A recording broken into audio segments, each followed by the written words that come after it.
The creepiest thing that ever happened to me in my life occurred when I was about 10 years old. I was out trick-or-treating with some friends of mine. We were all around the same age, and this happened sometime back in the 1970s or so. I wanted to mention that first, because it's important to know that us kids were not accompanied by any adult. This sort of trick-or-treating was much more common back then than it would be nowadays. We lived in this huge neighborhood that had a ton of kids in it. So on Halloween, the streets were pretty much littered with various random kids. I guess our parents assumed that because there were so many other kids around, this meant we would all be safe by ourselves. There were about 5 of us in our group. I think the oldest was my friend Jack, who was about 12 at the time. I remember that I was dressed up as a scarecrow. Not exactly the most terrifying of all costumes, but I really liked it at 10 years old. The 5 of us were wandering and trick-or-treating when we came up to a really old house. We were on a block that I really wasn't too familiar with. It didn't matter to us though. The more streets we went down and the more blocks we crossed, the more candy we would be able to get. We noticed right away that the house was not lit up at all, but it did have a single jack-o'-lantern on the porch. All the kids in my group were pretty freaked out by it for some reason. Jack told me there were some rumors that a real witch lived in this house. Supposedly, she would occasionally kidnap children and cast spells on them or something. Because of this, none of my friends wanted to go up to this house. Honestly, neither did I. I really wanted that candy though.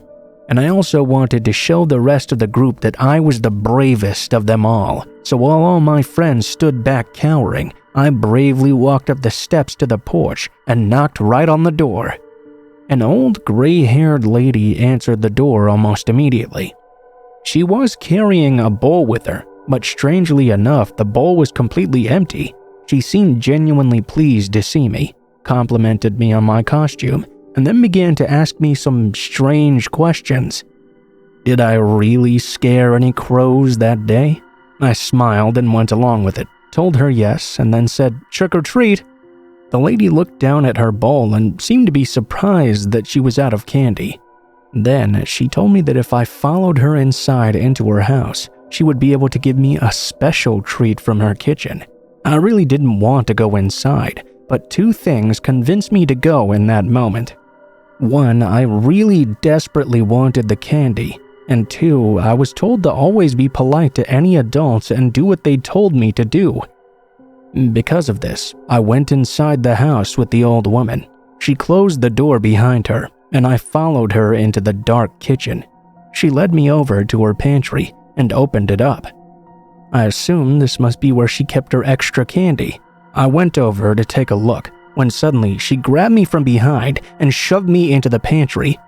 I smacked face first into the wall as she closed the door behind me. I was absolutely terrified and immediately started crying and banging on the door. I screamed for her to let me out. All the things my friends had told me about this woman being a witch suddenly came rushing back to me in that moment. I was convinced she really was a witch and she was going to eat me. I kept banging on the door and begging to be let out. After what seemed like forever, but was probably just a few short moments, the old woman finally opened the door for me. She seemed incredibly amused. She told me she had run out of special treats, so she had to give me a trick instead. She kept on laughing as if what she had just done to me was the funniest thing in the entire world. I quickly ran past her and back into her front room. I ran out the door, where my friends were all standing on the sidewalk waiting for me. They had all been worried about me, and seeing me running at them crying only made it so much worse. Jack took me home to my parents, and we told them what happened. My parents called the police, and I guess they went and talked to the old woman as well. She insisted, though, that she had meant no harm. She was just out of treats and felt she should give me a trick instead in the spirit of Halloween. Nothing had really happened. She was not arrested or charged with anything in the end, but that was definitely the scariest thing that ever happened to me on Halloween.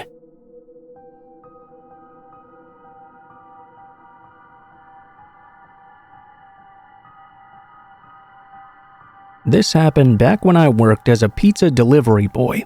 I was a bit irritated because it always fell on me to work on Halloween. We didn't ever get too much business on that night. But still, I would have much rather been spending time with my friends partying or going trick-or-treating or something. This happened a really long time ago, by the way. The night was fairly slow, as I mentioned, but we got an order for a plain cheese pizza around 11 p.m. or so. I will never forget that pizza. Once the pizza was finished cooking, I grabbed it up and drove out to the address I'd been given. It was situated right on the edge of our delivery area. There weren't any lights on in the house, which was actually pretty annoying. It was so dark and hidden away that I actually almost passed it by. I had no way to actually confirm the address visually. The house had this really long driveway too. I drove up wondering the whole time if they had given me the wrong address or something. There was nothing that indicated to me that anyone could have been home. There were no lights on, no cars anywhere in sight, no movement of any kind. Well, at least I thought there were no lights at first, as I got out of the car with the pizza and walked up the stairs to the porch. I noticed there was actually a single jack-o'-lantern sitting there. The candle was pretty dim though. It must have been burning for quite a long time. Even if there was no one there now, there must have been someone there at one point. I went up and knocked on the door. There was no answer, so I got extremely annoyed. I began to knock again repeatedly, but still no answer. I was about to finally give up and leave when the door actually opened, much to my surprise. The person standing in the dark doorway was this large and scary-looking guy. I gave him the price for the pizza, and he started feeling around for his wallet. "Oh, I must have left my wallet in the kitchen. Come on in and I'll get your money for you," he said. I really did not want to walk into this dark house with a guy who looked like this guy. I just told him I had no problem waiting for him on the porch. He insisted though that I should come in right now.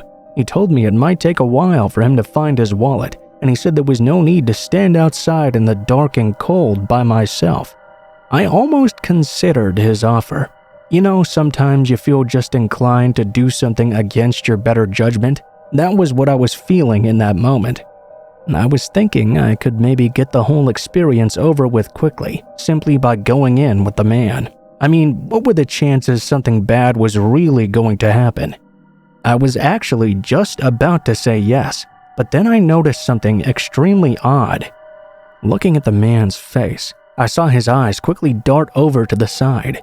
It was just for a split second, but I caught this suspicious movement. I followed his eyes over and got the shock of my life. There was another large man, crouched down off the side of the porch. He was peering over the side in the darkness, watching me and waiting. That startled me, of course. It wasn't as scary as would happen next, though. Somehow, the man noticed I'd seen him, and immediately he stood bolt upright. The man in the house actually tried to grab me by the throat. It terrified me. I threw the pizza directly at his face. The guy on the porch now sprinted around the staircase. He was holding a baseball bat in his hand. I was freaked out, but I knew I couldn't get down the stairs before he got to me. I didn't have much time to do anything or to think, so I ran to the side of the porch and jumped over the railing into the driveway. Fortunately, my car was close by that side. I quickly ran and jumped into it. Both men were now rushing down the stairs. The man with the bat was of course closer. Luckily, I had not turned my car off in all that time, so all I had to do was jam it into reverse. The man with the bat was quite fast though. He managed to run to my front door and smash the glass in. It shattered all over me. Fortunately, he didn't have the time to hit me myself. I slapped the car in reverse and slammed the gas hard. I haphazardly drove backward out of the driveway. Surprisingly, the guys actually still tried to chase me, but there really wasn't much of anything they could do at this point. I got to the end of the driveway, turned and took off down the road. I reported the incident to the police. When I described the two men, it turned out they fit the description of two men who had held up a liquor store earlier that night. The police assumed they were planning on stealing my car. It made sense really, due to the way they were acting. However, whatever they were gonna do to me to get the car, we have no idea. It was definitely a terrifying situation.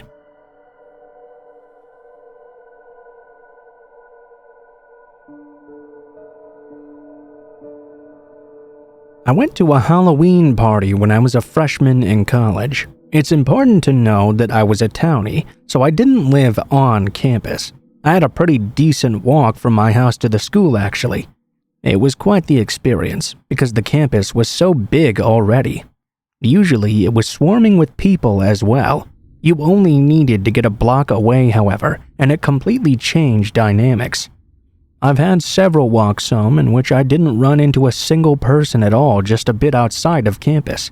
But that year, I decided to go to an on-campus Halloween party. Most of my friends had gone off to other colleges. The majority of the people on campus were all from other towns in other states, so although I lived in the town all my life, I really didn't have any friends there. Because it was my first year of college, I thought going to a party might be a good way to try and make some new friends. It didn't really work out that way in the end, though. I talked to a few people at the party and had a few drinks as well, but I didn't really have the best time. I watched some people playing beer pong, and they even had a band that was dressed up in costumes jamming.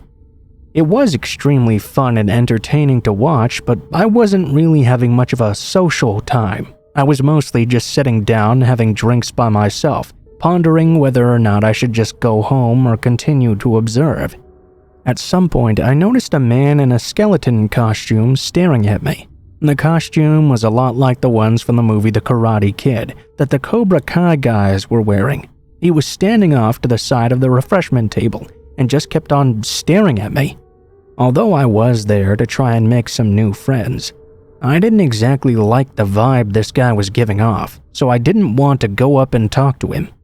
It's way too creepy when someone just stares blankly at you for an extremely long period of time. I just tried to ignore that being watched feeling. It didn't work so well though. When I had to go and refresh my drink, I walked up to the tables. It was so creepy. He didn't say anything to me. He just kept staring at me. Have you ever had someone stare at you from just a foot away? You have to try as hard as possible to ignore them.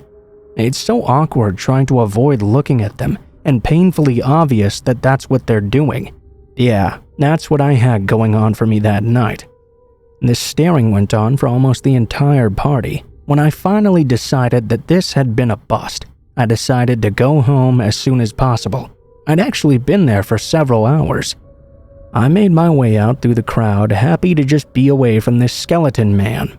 I was eager to get home. I was a bit shocked though that when I got out of the building, a really dense fog had descended upon the entire town.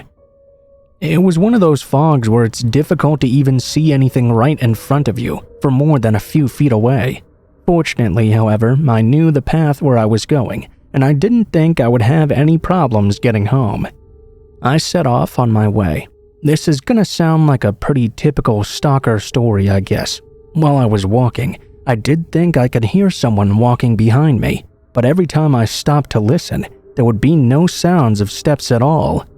Every time I began walking again, however, I could swear that I heard the sound of someone else's steps matching my own right behind me. I tried not to worry about it too much. I convinced myself that it was all in my head, simply the ambiance or something. I got off campus and began walking down the foggy side streets in the neighborhood to try and get home. As I turned down one street though, I got the sudden shock of my life. Although I couldn't make him out in the dense fog, I saw a figure standing under the light of a street lamp just ahead of me. Immediately, I knew it had to be that skeleton man. He was dressed in all black and had the same build. I could see parts of his costume sticking out from underneath his outfit. He was just standing there. I couldn't figure out how he'd managed to cut ahead of me. Panicked, I turned around to run the other way and almost immediately ran into another skeleton man. He grabbed onto me. I thought I must have been mistaken about the person I saw ahead of me in that moment, so of course I screamed as the man kept a hold on me and tried to put his hand over my mouth. I heard someone behind me yelling and realized it must have been the guy I'd seen standing there before me. The skeleton man was startled, as he likely hadn't even known this other guy was there. He panicked and shoved me to the ground and ran off into the fog. The new skeleton helped to pick me up off the ground. Apparently he lived right there and had taken his small dugout to go to the bathroom. That's why he was standing in that place. He helped me up and made sure I was okay. It was a scary-ass experience. Even worse was the fact I couldn't really do anything about it. The guy was in a costume, so I couldn't give the police any real description of him, and because of this, he got away completely scot-free.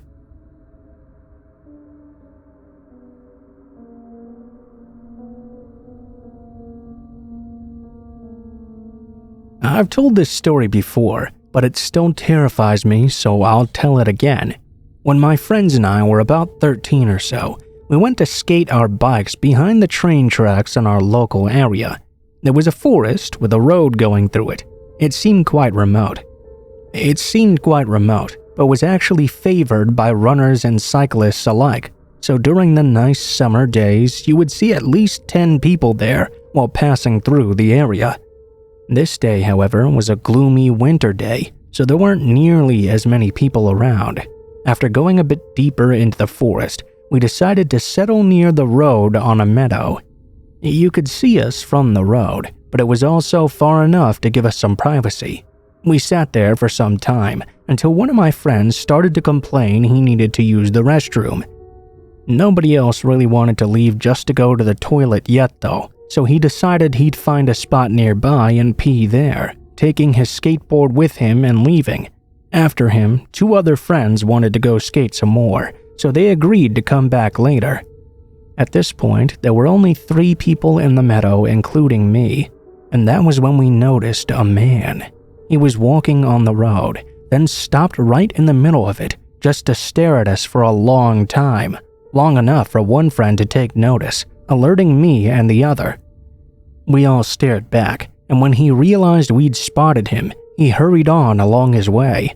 When my friend who went to pee came back, he said he couldn't find a spot, as he'd come across this strange man who made him feel extremely uncomfortable. He said he'd rather wait and go pee in a nearby restaurant or something. We agreed to wait for the other 2 who had left, and when they returned, they also mentioned stumbling across a creepy man. Everyone was ready to leave at this point, except one singular person. Now this guy was kind of an idiot, and from what I've heard, he still is. I never liked him, but the others did, so I had to go along with it. Basically, his deal was that he wanted to start a fire for some reason. We all agreed this was very dumb given the fact we were in the middle of a forest, but he insisted. We said we would have no part in that though, and the other friend needed to pee anyway. The guy stayed behind, and the rest of us left. When we were about to cross the tunnel under the train tracks, we stumbled across the man again. Getting a closer look, he must have been at least a 40-year-old. He was in a tracksuit and had extremely messy hair. He passed us by, ignoring us. We all stopped and waited for him to get further away. At this point, the guy we'd left behind called us. He said the fire was getting a bit too big and he didn't know what to do. We agreed to split up into 2 smaller groups. 3 were going to go back to the forest to help him with that fire, and me and my friend would go to the restaurant and wait for the rest there. We had almost arrived when we noticed the man was now following us. He was on a road parallel to the one we were on.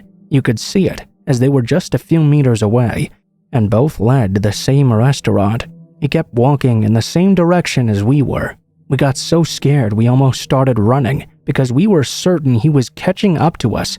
I'm a woman, and my friend was basically a twig back then, so we stood no chance if he were to try something. Luckily, we managed to get to the restaurant just before him. We only wanted to use the toilet, but agreed to order some tea and wait inside instead. We sat by the window, where you could see the front road where the man had been walking before. We'd hoped he'd simply left, but no. He just stood there in the darkness, standing there for at least 20 minutes. Our friends called us in the meantime and told us they'd extinguished the fire and were now coming to meet us. The man did leave eventually, after realizing that all our friends had come to join us, and we probably wouldn't be coming out anytime soon. Man, was that creepy.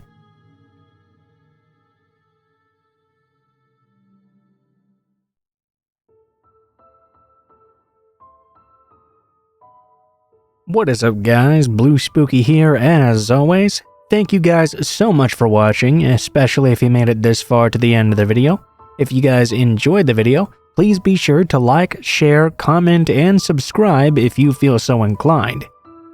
If you have any criticisms for me, be sure to leave it in the comments below as well. I love reading all your guys' comments, so don't think that I'm missing any of them. If you guys want to share your own stories, please take a look in the description below the video.